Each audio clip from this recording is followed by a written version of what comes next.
Ce qui a changé, c'est tout d'abord une répartition des eaux entre la Jogne et puis le nouveau ruisseau.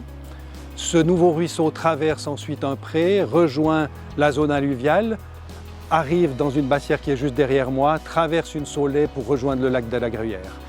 Cette bassière permet d'accueillir durablement aussi bien les poissons que les batraciens, qui sont les deux prédateurs des moustiques. Donc il y a aussi une option pour lutter contre les moustiques dans cette zone. Alors le but premier de ce ruisseau, c'est d'apporter une plus-value environnementale entre un tronçon particulier qui va de la centrale hydroélectrique au lac de la Gruyère. Et puis la deuxième chose, c'est d'améliorer la biodiversité sur ce tronçon et aussi d'obtenir des connaissances supplémentaires, notamment par la mise en place d'un suivi.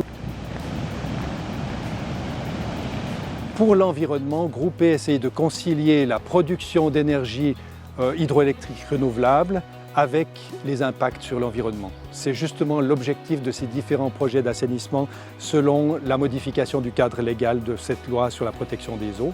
Et c'est assez bien réussi ici, on voit qu'il y a vraiment une qualité qui est restaurée. Ensuite, on va appliquer ces mesures d'assainissement aussi sur tous les ouvrages hydroélectriques, donc il y aura vraiment un gain de qualité environnementale à l'aval de toutes les centrales hydroélectriques.